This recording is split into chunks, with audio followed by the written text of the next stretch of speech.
গত 2 দিন আগেই বাংলাদেশের মার্কেটে স্যামসাং লঞ্চ করে দিয়েছে স্যামসাং গ্যালাক্সি A05 ফোনটি।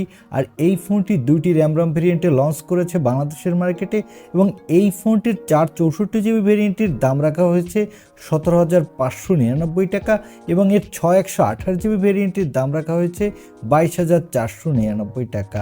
আমি আপনাকে বলবো এই ফোনটি এই দামে ভুলেও আপনি কিনবেন না, কিনলে অনেক বড় লস করবেন। কেন লস করবেন, কী কারণে লস করবেন জানতে হলে আপনাকে সম্পূর্ণ ভিডিওটি দেখতে হবে।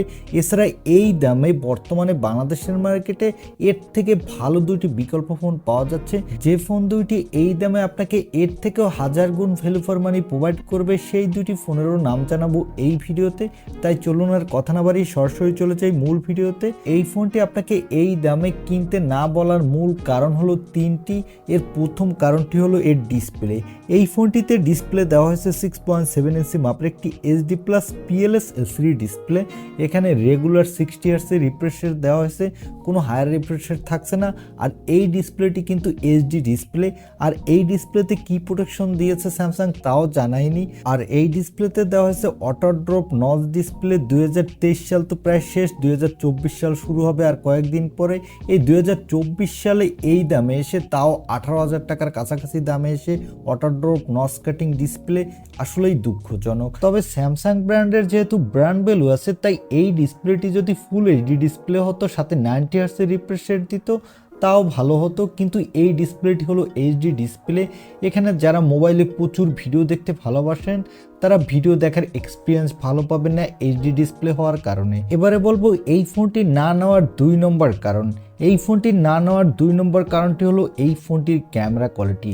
এই ফোনটির ব্যাক সাইডে দেওয়া হয়েছে ডুয়াল ক্যামেরা সেটআপ, যার প্রাইমারি লেন্সটি হলো 50 মেগাপিক্সেলের, সাথে পাবেন 2 মেগাপিক্সেলের ডেপথ সেন্সর। আসলে এই 2 মেগাপিক্সেলের ডেপথ সেন্সর কোনো কাজেই লাগে না, অতএব এখানে বলাই যায় এখানে দেওয়া হয়েছে মাত্র একটি লেন্স, যে লেন্সটি দিয়ে আপনি মোটামুটি কোয়ালিটির ফটোগ্রাফি করতে পারবেন। 18,000 টাকা বাজেটে এর থেকে অনেক ভালো ফোন আছে, যে ফোনগুলো দিয়ে আপনি এই বাজেটে ভালো ফটোগ্রাফি করতে পারবেন। আর এখানে সেলফির জন্য দেওয়া হয়েছে 8 মেগাপিক্সেলের সেলফি ক্যামেরা। এই ক্যামেরাটি দিয়ে আপনি ফুল এইচডি ভিডিও রেকর্ড করতে পারবেন। আর এখানে আপনি মোটামুটি মানের সেলফি তুলতে পারবেন। এটা মোটামুটি ঠিকঠাকই বলা যায়, তবে যদি 16 মেগাপিক্সেলের সেলফি ক্যামেরা হতো তাহলে অনেক বেটার হতো। এবারে কথা বলবো এই ফোনটি না নেওয়ার অন্যতম মূল কারণ হলো এই ফোনটির প্রসেসর। এই ফোনটিতে প্রসেসর দেওয়া হয়েছে মিডিয়াটেকের হেলিও G85 প্রসেসর। এই প্রসেসরটি 12 ন্যানোমিটার আর্কিটেক্টে বিল্ড। আর এই প্রসেসরটি লঞ্চ হয়েছিল 4 বছর আগে, অর্থাৎ বুঝতে পারছেন 4 বছর একটা পুরনো প্রসেসর। এই প্রসেসরটির পারফরমেন্স তেমন একটা ভালো না। এখানে গেমিং করতে গেলে ল্যাগ বা ফ্রেম ড্রপ ইস্যু পাবেন, তাই এই ফোনটি দিয়ে আপনি কোনোভাবে ভালো গেমিং করতে পারবেন না। এখানে লো গ্রাফিক্সের গেমগুলো খেলতে পারবেন। এখানে যদি মিনিমাম মিডিয়াটেকের হেলিও G99 প্রসেসর দিত তাহলেও ঠিকঠাক বলা যেত, কিন্তু এখানে দেওয়া হচ্ছে তার থেকেও লো কোয়ালিটির প্রসেসর। এবারে এই ফোনটির কোনো দিক কি আমার কাছে ভালো লাগেনি? হ্যাঁ, ভালো লাগছে। এই ফোনটির শুধু একটি দিকে ভালো লেগেছে, তা হলো এই ফোনটির ইউজার এক্সপিরিয়েন্স, এর সফটওয়্যার আপডেট। কারণ স্যামসাং তাদের ইউজার এক্সপিরিয়েন্স অনেক বেটার দেয় এবং স্যামসাংয়ের সফটওয়্যার আপডেটও ভালো দেয়। তাই এই ফোনটির সফটওয়্যার আপডেটের দিক থেকে অনেক এগিয়ে থাকবে। যারা মোটামুটি মাল্টিটাস্কিংয়ের জন্য ফোন কিনতে চান তারা এই ফোনটি নিতে পারেন। তবে আপনি যদি গেমিং বা ক্যামেরার জন্য ফোন কিনতে চান এবং ভালো ডিসপ্লের জন্য ফোন কিনতে চান তাহলে এই ফোনটি আপনার জন্য না। আপনি যদি স্যামসাংয়েরই ফোন কিনতে চান তাহলে স্যামসাং গ্যালাক্সি A24 ফোনটি দেখতে পারেন, কারণ এই ফোনটি বর্তমানে আনঅফিসিয়াল। এর 4/128GB ভেরিয়েন্টটি পাওয়া যাচ্ছে 19,000 থেকে 20,000 টাকার মধ্যে।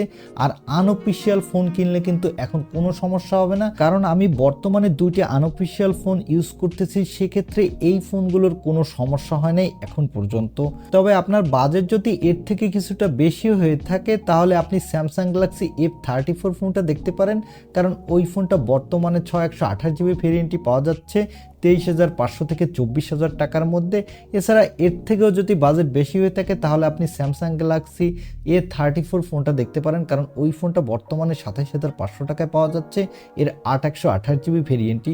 তবে আপনি যদি স্যামসাং ব্র্যান্ডের বাইরে অন্য কোনো ফোন নিতে চান তাহলে আপনি রিয়েলমি 10 ফোনটা দেখতে পারেন। তবে রিয়েলমি 10 ফোনটার ক্যামেরা কোয়ালিটি ততটা ভালো না, কিন্তু গেমিং এবং ডিসপ্লে কোয়ালিটি বেশ ভালো, আর ফোনটা দেখতেও বেশ সুন্দর। এই ফোনটা বর্তমানে 20 থেকে 21,000 টাকায় পাওয়া যাচ্ছে আনঅফিসিয়াল মার্কেটে। আশা করি আপনি বুঝতে পারছেন এই ফোনটি আপনার কেন নেওয়া উচিত হবে না। আই হোপ ভিডিওটি আপনার ভালো লেগেছে, আর ভিডিওটি ভালো লাগলে অবশ্যই একটি লাইক দিয়ে চ্যানেলটি সাবস্ক্রাইব করে আমাদের সাথে থাকুন। দেখা হবে নেক্সট ভিডিওতে। আজকের মতো আল্লাহ হাফেজ।